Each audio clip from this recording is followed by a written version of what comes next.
Thank you. Well, one of the disadvantages of writing a successful book is you get repeatedly asked to talk to people who know more about your subject than you do.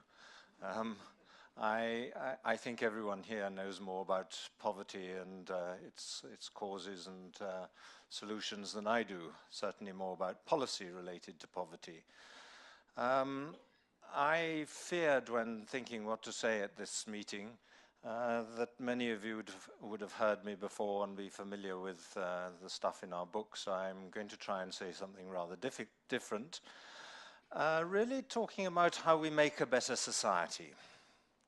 I want to initially say a few things about what changes levels of inequality in a society, then move on to talk a little bit about the relationship between inequality and poverty.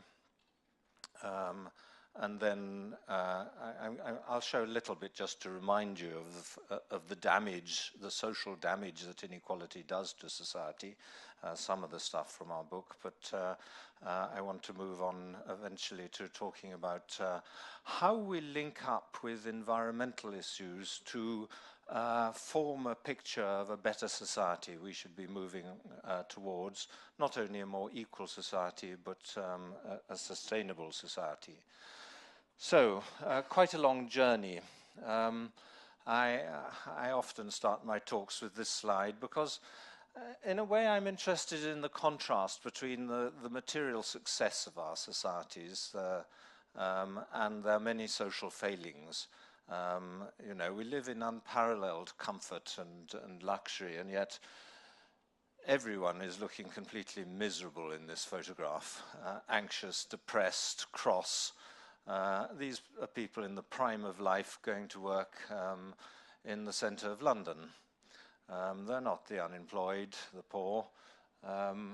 And I think there's an enormous mismatch between the material standards of our societies and the failure to produce really high levels of well-being in our populations. So I want to relate that to the poverty issues. This is a graph. I don't know where to stand, so you can see it there. Okay.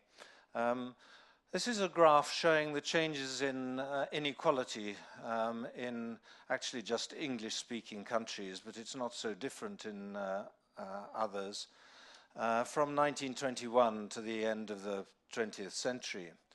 You see, you get high inequalities until sometime in the 1920s, and then it comes down and it goes on falling until sometime in the 1970s, and then you get the modern rise of inequality.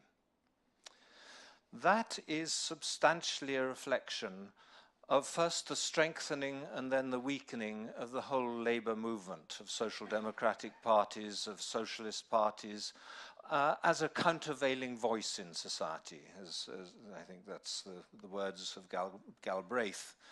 And so the fact that we are now back to levels of inequality, you know, if that graph went on till the present, we're back to levels of inequality not seen since the 1920s, is a reflection of the loss of any sense of direction, any clear idea of what the progressive side of politics is really about. You can see, if you take the strength of trade unions as an indication of the strength of the whole countervailing voice of progressive politics, left politics. There you see the red line is the same graph basically for the United States, the inequality coming down and then going up again. The blue one is trade union membership, and you see how it slightly precedes the changes in inequality. Or if you look at this is a paper, Gustafsson,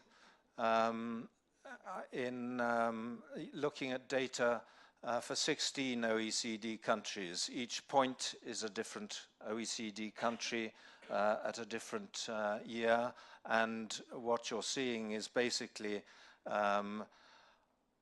when at the bottom right, trade unions were stronger, inequality was lower. But basically, we've moved back up that line, weaker trade unions and higher levels of inequality. I think that's a really important relationship, but you shouldn't regard it simply as telling us that trade unions do wonderful things for their members. It is much more, I think, a reflection of how much in the media we see and hear the voices of people with a different view of how our societies should work, how often issues of fairness and so on are raised. I think it was Roosevelt who in the 1930s, a Republican president who introduced the big changes in inequality in the 30s, he said, reform in order to preserve. He felt there was a threat to the system. They reduced inequalities to gain popular support. You see the same thing in a World Bank report talking about the economies that we used to call the Asian tiger economies. Hong Kong, Taiwan, South Korea, all facing communist rivals. They all those countries reduced their inequality, the World Bank says, in order to gain support, feeling challenged by communist rivals. So those kinds of patterns, I think, are very important and very general. And if we're thinking about major changes in inequality, we have to think about a mass movement of some kind. Not necessarily the same as the movement we've lost. I think now we have to think much more about sustainability and all sorts of other issues. I now want to show you, just as a reminder, a few things showing the effects of inequality, basically from our Spirit Level book. But I'm going to start basically with this graph showing what I think is the diminishing returns to economic growth in terms of human well-being. Along the bottom, you've got national income per person. Up the side, life expectancy. These on the left are the poorer developing countries, and these are the rich developed ones up here. It doesn't have this shape because this is the ceiling of human life expectancy. You know, we can't get up any further. This curve moves up over time. Every 10 years that passes, we get another 2 or 3 years life expectancy. And in most of our countries, most of the rich developed countries, that rate of progress has been going on for over 100 years. But it's no longer related to GNP per capita. So even if you're stuck on $30,000, you still get this same improvement in life expectancy. Angus Deaton, who a few years ago was president of the American Economic Association, says that even when you look at changes over periods of 10 years, 20 years, or even 40 years, you find just about no relationship between improvements in life expectancy and GNP per capita. If you look at measures of well-being, or the genuine progress indicator, or measures of happiness, you find very much the same shape.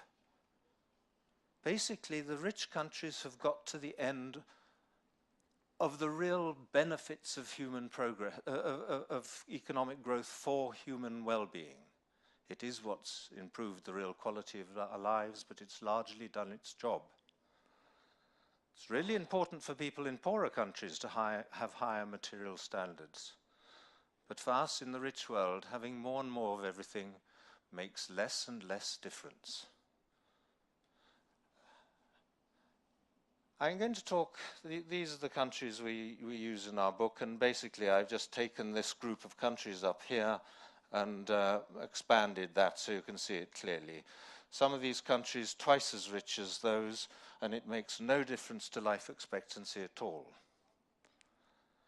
Why I think it's important to point this out is because although there's no relationship between gross national income per head and life expectancy between those rich countries, you all know that in every one of our societies, life expectancy is lowest in the poorest areas. we have particularly detailed data in Britain. If you classify small areas, these are local neighborhoods, by levels of deprivation, the poorest here with the shortest life expectancy and the richest with the highest life expectancy, you see these health inequalities are a gradient going right across society. You can take away all the problem of poverty and poor health, and you still have most of this pattern left. You can't explain it in terms of poverty. To understand this extraordinary abuse of human rights, you know, to deprive people of such a proportion of life expectancy, you have to also understand why the people just below the top are doing less well than the people at the top. We need to think about these problems differently. It's not simply about a small level of resources. It's about something else. Okay, and here's the reminder of what we cover in our book. Basically, we got data for a lot of problems that have social gradients, more common at the bottom of... Sorry, I forgot a point. The contrast between how important income is within our societies and the fact that it wasn't important between our societies tells us that within our societies we are dealing with the importance of relative income or social status, where we are in relation to each other. And of course inequality is looking really at the effects of larger or smaller income differences between us. And you see a whole range of problems get worse in more unequal societies. We make an index containing these, I think there are 10 things here. Life expectancy, children's maths and literacy scores, infant mortality, homicides, portion of the population in prison, teenage birth rates, how much people feel they can trust others, obesity rates, mental illness, and social mobility. And they're all worse in the more unequal countries. USA, Portugal, UK are the most unequal of these countries. The most equal are these Scandinavian countries and Japan. It's really an extraordinary clear picture. But look at the same index, the same measures of all these social problems up the side, but this time in relation to national income per head, there's no relationship. These problems don't get better if we all get richer. Same thing for the UNICEF Index of Child Wellbeing. In more unequal countries, exactly the same measure of inequality, the gap between the top and bottom 20%. The more unequal societies have lower standards of child well-being. And that's not our measure of child well-being, it's the UNICEF Index of Child Well-being. But look at it in relation to national income per head, there's no relationship. It doesn't make any difference if our countries get twice as rich. It doesn't help children. We talk about child poverty as the problem. We must distinguish between relative and absolute poverty. Marshall Salins is an anthropologist. He says poverty is not just not a certain small amount of goods, nor is it just a relation between means and ends. Above all, it's a relationship between people. Poverty is a social status. As such, it is an invention of civilization. It's grown with civilization as an invidious distinction between classes.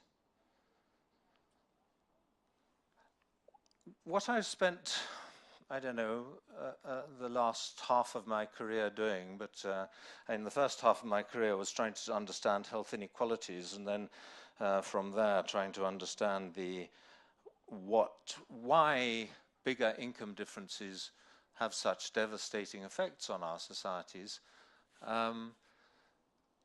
Increasingly, I think the picture is telling us that what really matters is what I think is an evolved sensitivity to social status. Whether you're looked up to and admired or looked down on, disrespected, regarded as a failure.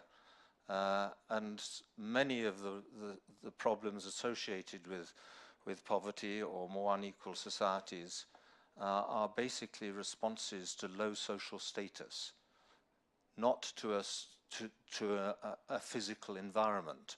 What matters about whether you have no car or one car is whether other people have one car or three cars, and how big and expensive the cars are, and so on. Your property, the primary relationship is not between us and our material circumstances. The primary relationship is between us and other people. Our goods and the things we have are important because they mediate that relationship. And consumerism is about me trying to make statements about my well-being, my success, my position in society through where I live, through the cars, the clothes, the job, and so on that I have. I think we have to start thinking in these terms. The right-wing view of poverty is, of course, that it's caused by things like mental illness, drug addiction, family breakup, family conflict, coming out of prison, all sorts of problems of that kind. They see increasingly that poverty, particularly absolute poverty, homelessness and so on, as caused by basically different forms of psychological breakdown.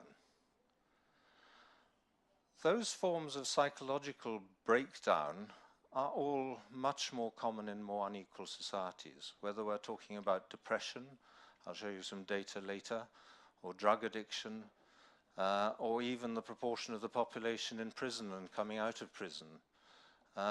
Those problems are all much more common in more unequal societies and are responses to low social status in many different ways. The problems that increase in more unequal societies, they increase most at the bottom of society, but even amongst middle classes, you would do better if you lived in a more equal society. The differences between the performance of more and less equal societies, you find threefold differences in rates of mental illness, tenfold differences in the proportion of the population in prison. In some studies, not in ours, you find tenfold differences in homicide rates between more and less equal developed countries. These differences are so large because the whole society is affected by inequality. But the effects of inequality are biggest at the bottom. Colleagues at the Harvard School of Public Health talked about inequality as a general social pollutant, because using a statistical technique called multi-level modeling, they found that the effects of inequality go so far up the income scale. They talked about it as a general social pollutant. But in a sort of social hierarchy, the problems always end up at the bottom. The more of a hierarchy, the more true that is. So I think even the problems that appear to be about absolute poverty, things like homelessness, the psychological background to that are often consequences of low social status and inequality.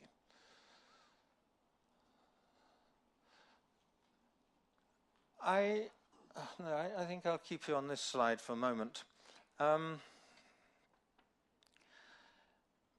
I often say that to understand what inequality does to society, you have to understand monkeys rather than Marx. And what we're dealing with, and think of an animal social hierarchy. The strongest animal is at the top. The strongest eat first. The weakest eat last if there's any food left. the dominant males try and monopolize access to the females. But it's not just about food and sexual opportunities.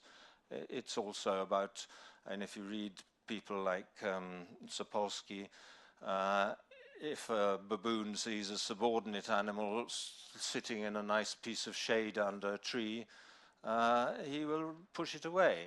You know, anything that's desirable or beneficial, the dominants have it. But it's basically a bullying structure. The subordinate animals have to avoid being challenging. They have to show conciliatory and submissive responses. We don't have measures of bullying amongst adults. We can't compare different societies in terms of the frequency of bullying amongst adults. But actually, we do have good comparable measures amongst children. If you think about the sort of way children, the very cruel ways children take it out of each other, I think that you can see something that is rather like what goes on in monkey dominance hierarchies. And any child who is a bit different, a bit odd, gets teased and bullied, sometimes to the point of suicide. And we've all read about these awful processes. But here's a measure of inequality. The more unequal societies here, and much more bullying. We have another graph from separate data in our book that shows a similar relationship, but for fewer countries. There is now a paper showing that actually this is the connection is to do with relative deprivation. It's where there's more relative deprivation as you get more bullying. I want now to give you an idea of what inequality does to social relationships in our society. In our book, we show you measures of trust, and I think we talk about Putnam's work on social capital, people's involvement in community life. There are now a lot of papers in different contexts showing that community life weakens in more unequal societies. We trust each other less, also more violence and so on. But there's now a paper showing that there's more status anxiety. People are more worried about status. You know, in a society where some people are so important, so valued, and other people are failures, disrespected, looked down on, where you are becomes more worrying. We judge each other more by status. So more status anxiety. A stronger class identification. And the paper shows that the relationship between income and the class you'd say you belong to becomes closer in a more unequal society. But I think actually all the processes by which class and status imprint themselves on us from earliest childhood onwards are strengthened by inequality. You know, if we want to create a classless society, we have to reduce the material differences between us. The material differences, if you like, create the social distances and decide whether we're living in a social hierarchy that is a very steep one like that, or a much shallower social hierarchy like that. Don't think of this as something different from class differentiation. It's basically the material differences between us, as Bourdieu and others have shown, provide the framework round which all the cultural markers of social distinction place themselves. Another paper shows in European countries, and it uses European data, that people are less willing to help each other in more unequal societies. You know, they're asked specifically, would you be prepared to help an older person who had this or that difficulty? Would you be prepared to help someone with a disability? And people are less willing to help each other in more unequal societies. There's also, as I'll show you later, more what is called self-enhancement or self-aggrandizement. Because you see, in a dominance hierarchy, you're out for yourself. You're trying to maximize your status in relation to others. We have the social capacity to deal with friendship, equal relationships. We know the importance of friendships. It's deep, instinctively built into us. But we also know how to deal with dominance, how to be snobbish, put down other people, present ourselves perhaps a little better than we really are. All those worries about how we appear to others. And a more unequal society means that the more social strategies fall away. Life becomes more a matter of getting up. A paper that came out, in 2012, by some psychologists in the States, suggests that there is, I say suggest, but it's now well established that there is an area of the brain that deals with social status, how to respond to it, the dominance behavioral system, they call it. People using brain scanners have located which bits of the brain. And this paper, which reviews vast range of evidence, self-report evidence, behavioral evidence, and biological evidence on a range of mental illnesses.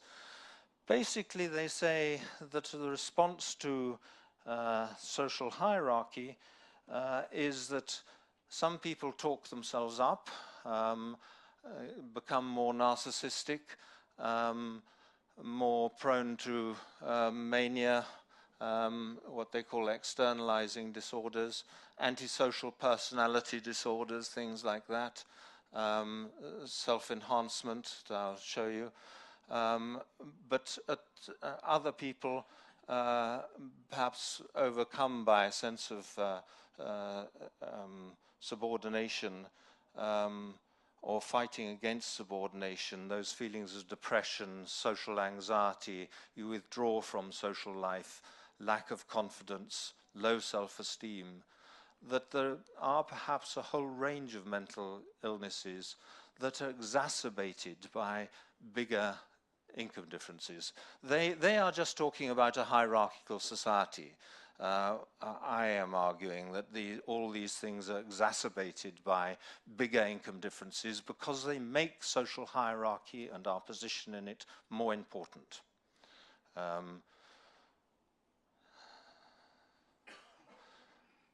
So you probably remember we showed that mental illness was more common in more unequal societies. This is the proportion of the population with any mental illness in the year preceding the survey. About 8% of the population in the more equal countries. The more unequal ones, it rises to 3 times that level. Since we produced that graph, other people have produced more specific data. This is depression. In American states, the more unequal states have more depression.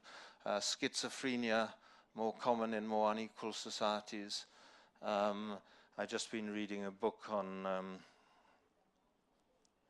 paranoia, which suggests the same tendencies, that inequality, the social relationships of inequality makes you more, as we become more suspicious of each other, less supportive social relationships, there's a growth of paranoid views. Behind all this is our worries about how we're seen and judged by other people. And that breakdown of community life. When people first started getting interested in the role of chronic stress as a driver for population health in the rich countries, working through the chronic stress of low social status, or affected by whether or not you have friends, or a difficult early childhood, you know, those are the big psychosocial drivers of health in rich populations. A lot of psychological experiments were done using volunteers where they asked people to do stressful tasks. They gave them stressful things to do. So you might be asked to do mathematical problems. You might be asked to write about an unpleasant experience you've had, just so your mind was full of this nasty thing that had happened. You might be asked to speak to the rest of the group. So a little bit of public speaking or videoed while you do something.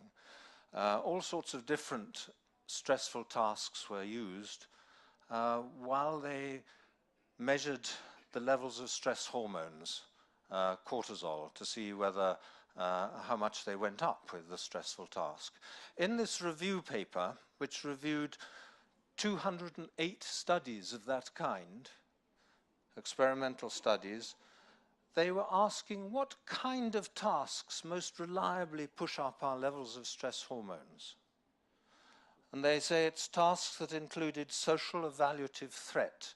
In the paper they say threats to self-esteem or social status, where others can negatively judge your performance. That's what really gets to us.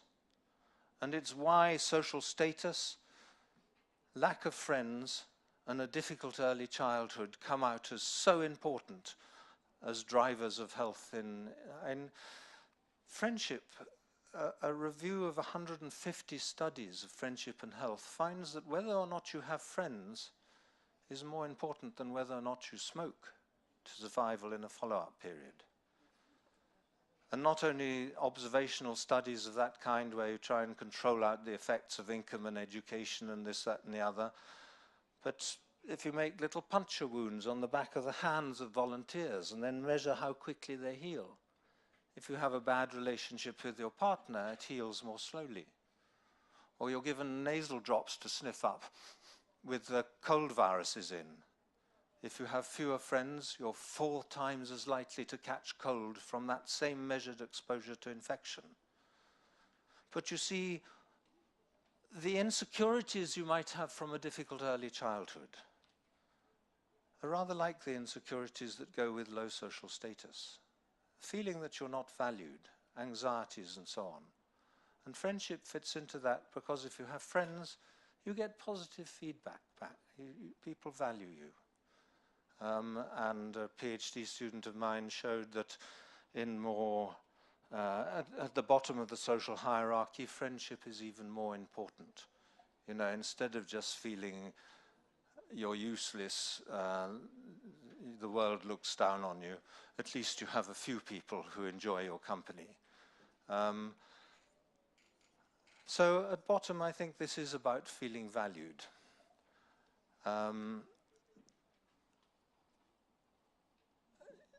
Yeah, this is a self-enhancement. I think I'll skip it actually, despite having said I'd spend some time on it. I want now to move on to consider environmental things. Consumerism, because, you know, if we're going to build a better society, if we're really going to create a vision of the future which is going to inspire a movement capable of really changing the amount of inequality and moving towards sustainability, it has to be an inspiring vision. You know, at the moment, I think people see sustainability as something, you know, we're all going to have to do without if we're going to reduce carbon emissions. We carry on living the same lives, but with a bit less of everything, and so it's pretty unwelcome. Consumerism is the greatest threat, I suppose, to reducing carbon emissions. It's why we will oppose any green taxes. Anything that threatens living standards and the status competition. It's a sign, actually, of low well-being. There are lots of psychological studies now looking at people who are most materialistic, most consumeristic. And it really looks as if it's a response to low levels of, you know, feeling not valued. In the English riots in 2 years ago, and in endless different places, riots all spontaneously erupted. The young people from the poorest areas, what they stole was not, of course, necessities, food and so on. They stole the latest electronics, the status goods, the clothes with the right labels. What they felt deprived of was status, was recognition.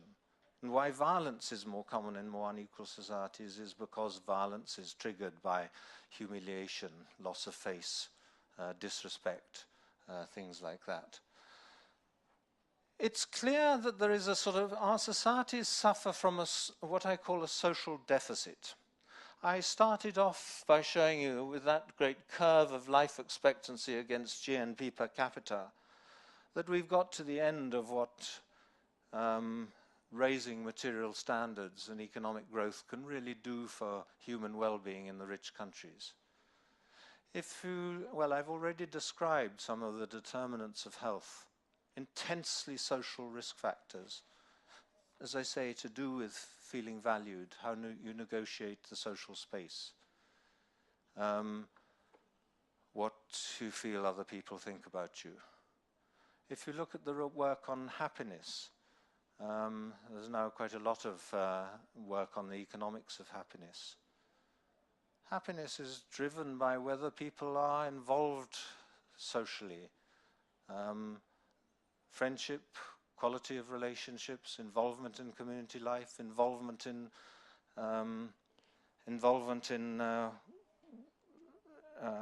voluntary work and things like that. You know, the drivers of health and the drivers of happiness seem to be telling us about our social needs, our unmet social needs.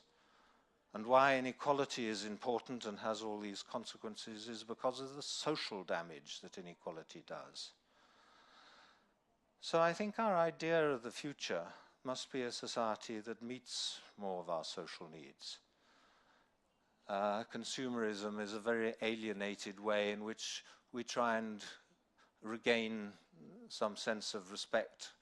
You know, what's the expression? Retail therapy. But it looks as if consumerism really doesn't work to pick up the spirits of the people who most use it. And in more unequal societies, money becomes even more important as an expression of status. You can see that in the fact that people work for longer hours.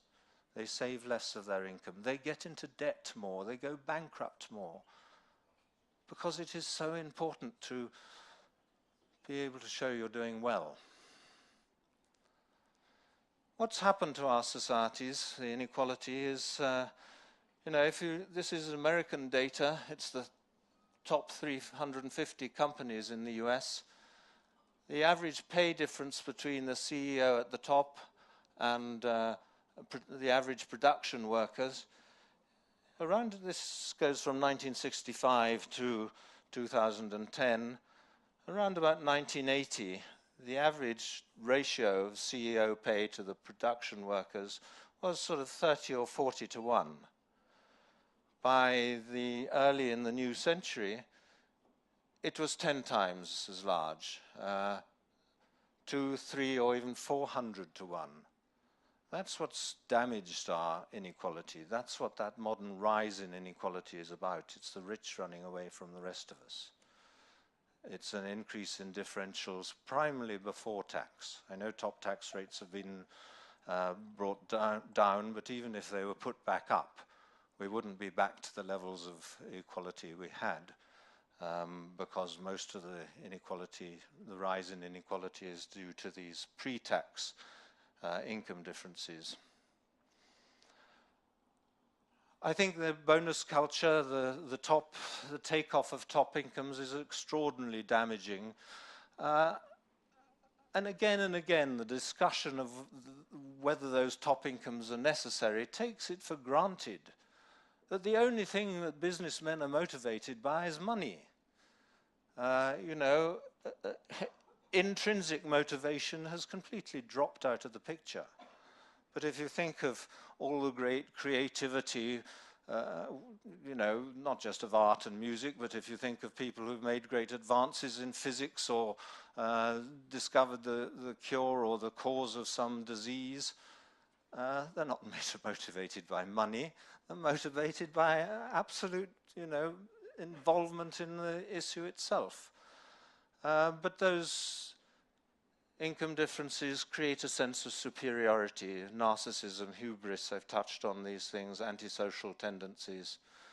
And if you think of 300-to-1 pay differences within a company, there's no more powerful way of telling a whole group of the population, you people are worth almost nothing, than to pay you 1/3 of 1% of what somebody else in the same company gets.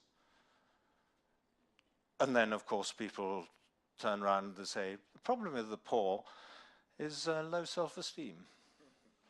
I mean, it's really appalling the way these things work out. Increasingly, though, I think the long-term solution has to be extending democracy into our economic system. Many European countries have at least weak legislation for employee representation on company boards. In the countries where it's a bit stronger, they seem to have smaller rises in income differences. And there's now a paper on companies which have employee representatives on the boards, and they have smaller pay ratios. So I think that one of the solutions to the bonus culture has to be, and if you like, the bonus culture is a reflection of a lack of any democratic constraint on people at the top. And the solution has to be to build in, to strengthen those democratic constraints. But I don't think we should just be talking about employee representatives or share ownership schemes. I think we should be seeing those as the first steps on a road to 100% employee-owned companies and cooperatives and so on. It's clear increasingly environmentalists are getting interested in the possible role of cooperatives in more sustainable societies. One of the many advantages, not only do you get fairly reliable increases in productivity, but people say that an employee buyout turns a company from being a piece of property into a community. You know, it begins to reduce that, what I call the social deficit. We've largely lost community in residential neighborhoods. We don't know our neighbors. But it's at work we have most to do with each other. But at work we're divided by, you know, we have line managers, we have a very clearly set hierarchy and pay differences. But we can change that. We can change those relationships. And I think we have to have that vision of an extension of democracy into the economic sphere, but feel confident that the early stages of that are things like profit sharing, share ownership schemes for employees, employee representations on the board, that there are now good studies that show that that actually is accompanied by higher productivity, reduced sickness absence, and reduced staff turnover, which suggests employees value it as well. But to think of that not just, and it's so often used just to co-opt employees into a greater connection between the interests of external shareholders and the employees themselves. But we have to take it further than that.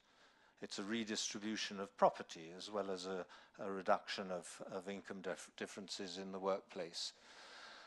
I don't think we are going to do anything very much about poverty. I mean, of course, it'll go up a little, up and down a little bit with the business cycle and whether we have a government of one complexion or another.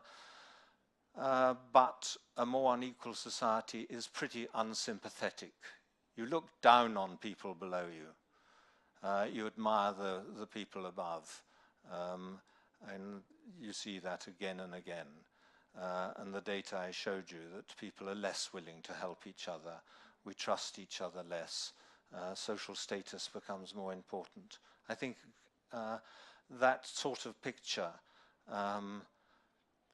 is why I think we have to not just be talking about poverty, but talking about a broader transformation of our societies. More equal societies are more caring societies.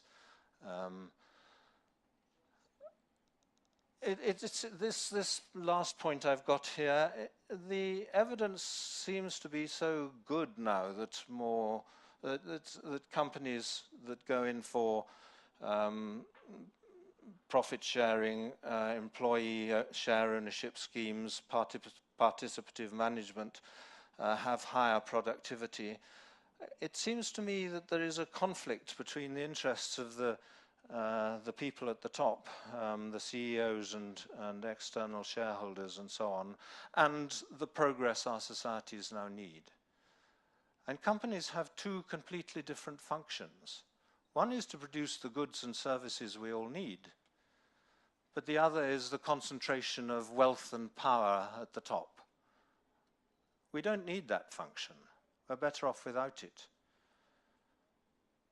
But I think that the interests of these super rich, actually it means they will end up opposing progress, even opposing things which would improve the productivity of their own companies. So, yes, I've made that point. I think I've made most of these points. More democratic companies have smaller pay differences. You can create community by having employee-owned companies. You also, I think, by creating a community at work, people can get more of a sense of purpose, of self-worth, of feeling valued by others. In Britain now, I imagine in a number of other European countries, over half the poor are people in jobs. But, you know, although some of us manage to get a sense of self-worth and a sense of the contribution we make to society and of being valued through our work, I imagine those people just feel used and exploited. And we need to change the social relationships at work.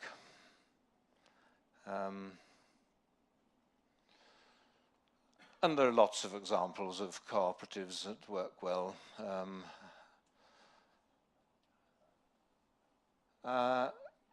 But and if we're going to solve this social deficit, if we're going to improve the social environment by reducing inequality and reduce consumerism by greater equality, because consumerism is driven largely by status competition.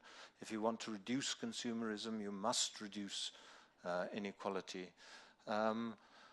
It's all part of the road to more sustainable societies. I think it's extraordinary if you, and this looks like one of the early graphs I showed with life expectancy there, CO2 emissions instead of GNP per capita here, but it's the same basic pattern. And you see there are countries, there's Finland, Norway, Ireland, UK, Denmark, Belgium, Germany. CO2 levels way above what starts to produce high levels of life expectancy. We know that the threats from rising carbon emissions, rising temperatures, rising sea levels rising at 3 millimeters a year. Kofi Annan's report suggests that already 300,000 people a year are probably dying of the effects of climate change. And these effects are going to be suffered more by people in poorer countries. This is a sea level rise.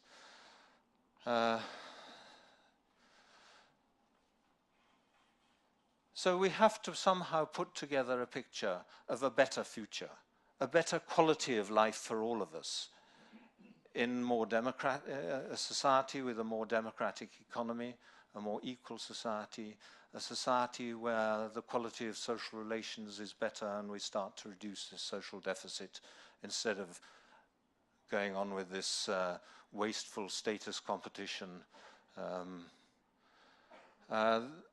Interestingly, you see some other direct effects of connections between greater equality and sustainability. This is from a survey of business leaders' opinions, and in more equal societies that end, business leaders give a high priority to environmental policies than in the more unequal societies.